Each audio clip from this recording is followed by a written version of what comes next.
గుంటూరులో వీధుల వెంట చిరు వ్యాపారుల్ని తొలగించడం వివాదాస్పదంగా మారుతోంది. కొంతమందిని తొలగించి మరికొందరికి అనుమతినివ్వడం పట్ల విమర్శలు వెల్లువెత్తుతున్నాయి. చిరు వ్యాపారుల సమస్యల పరిష్కారం కోసం కలెక్టర్ కార్యాలయం వద్ద మంగళవారం ధర్నా నిర్వహించి నిరసన వ్యక్తం చేశారు.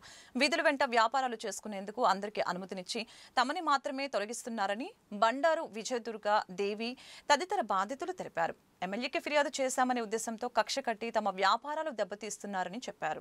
నేను మా అత్తయ్య గారు గత 15 సంవత్సరాలుగా పోలీస్ గ్రౌండ్ దగ్గర ఉన్న ఫుట్పాత్ మీద చెట్టు కింద కజ్జికాయల అరిసెలు తెనాల నుంచి తెచ్చుకొని అక్కడ పెట్టుకొని అమ్ముకుంటాము. అలా మా జీవనాధారం సాగిస్తున్నాము. అయితే మా బావగారు ఆయనకి ఒంట్లో బాగోదు, మానసిక వ్యాధితో బాధపడుతున్నాడు. ఆయన్ని పెట్టుకొని మేము తెనాల నుంచి వచ్చి ఇక్కడ పెట్టుకొని అమ్ముకుంటున్నాము. అయితే నెల రోజులు అవుతుందండి. మున్సిపల్ కమిషనర్ గారు మమ్మల్ని అక్కడ నుంచి తీయించిన తర్వాత మేము వెళ్ళి కమిషనర్ గారిని కలిసాము, ఆయనతో మాట్లాడాము. మళ్ళీ ఆయన పక్కన ఉన్న మున్సిపల్ ఆఫీస్కి 10 రోజుల నుంచి తిరుగుతూనే ఉన్నాము. అయినా కానీ ఏమీ రెస్పాన్స్ లేదు. ఆయనైతే మిమ్మల్ని పెట్టనివ్వమని అన్నారు. మాతో పాటు తీయించిన వాళ్ళు మిగతా వారందరూ అమ్ముకుంటున్నారు. ఇప్పుడు 100 మందిలో ఒకళ్ళిద్దరు ఎక్కువ అవ్వరు కదండి. 100 మంది ఉన్నారు, 100 మందిలో ఒకళ్ళిద్దరు ఎక్కువ అవ్వరు కదా. మేము మరి ఏం చేయాలో మాకు అర్థం కాక మేము గల్లా మాధవి గారి దగ్గరికి వెళ్ళాము, ఎమ్మెల్యే గారి దగ్గరికి వెళ్తే ఆవిడ సరేనమ్మా, మా జీవనాధారం ఇదేనమ్మా, మాకు ఇంకా వేరే బతుకు తెరువు లేదు, మా హస్బెండ్కి కిడ్నీ ప్రాబ్లం కూడా ఉంది, ఆయన ఏం పని చేయకూడదు అని మా సమస్యలు చెప్పుకుంటే సరేనమ్మా నేను వచ్చి పెట్టిస్తానని చెప్పి ఆవిడ వచ్చి మా దగ్గరకు వచ్చి దగ్గరుండి ఆవిడ పెట్టించి వెళ్ళింది. 1 గంట లోపు మళ్ళీ కమిషనర్ గారు వచ్చి మిమ్మల్ని ఇక్కడ నేను ఉండనివ్వను, మీది తెనాలి, మీ తెనాల్లోకి వెళ్ళి అమ్ముకోండి, ఇక్కడ మీరు అమ్మొద్దు అని అంటే కమిషనర్ గారు ఆ మాట అంటాం కరెక్టేనంటారా? కమిషనర్ గారు మా మీద ఇంకా జాలితో దయతో ఉండి మమ్మల్ని ఆయన స్థాయికి మాలాంటి వాళ్ళని పట్టించుకోకూడదు.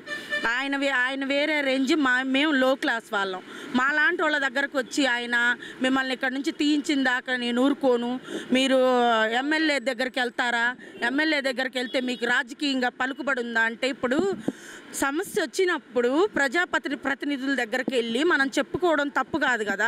ఇప్పుడు మేము టీడీపీ కూటమి ప్రభుత్వానికి ఓటేసాము, మరి మాకు సమస్య వచ్చింది, మా సమస్య తీర్చే వాళ్ళు ఎవరు? కమిషనర్ గారు. ఆయనకి మా సమస్య అర్థం కావట్లేదు, ఎందుకంటే ఆయన ఐఏఎస్ ఆఫీసర్ కాబట్టి ఆయనకి మాలాంటి వాళ్ళు ఆయనకి పట్టరు అనుకోండి. మేము మరి ప్రజాప్రతినిధుల దగ్గరికే కదా వెళ్ళి చెప్పుకోవాల్సింది.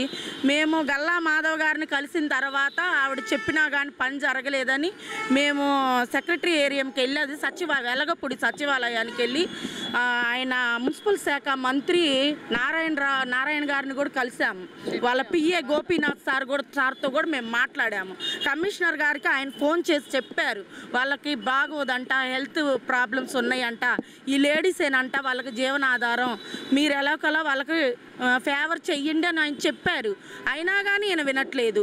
నా కొడుకు బాగోదండి, 18 సంవత్సరాల నుంచి ఐ కాలేజీ ప్రాబ్లం. ఇంట్లో అక్కడే కావాలండి. అందరూ వెనక జరిగి పెట్టుకున్నారు, మేము కూడా వెనక జరిగి పెట్టుకుంటామండి. మా స్థలం కావాలండి, మేము అది అమ్ముకొని మేము ఆడ కొట్టు పెట్టాలా, బండి పెట్టాలా, కింద పెట్టుకొని క్యానుల్లో ఉంటాయి అరిసెలు, కజ్జికాయలు, అవి అమ్ముకొని మా దారిని మేము వెళ్ళిపోతాం. అవి అమ్ముకుంటేనే మా బిడ్డలకి మాకు ఆధారం తిండి.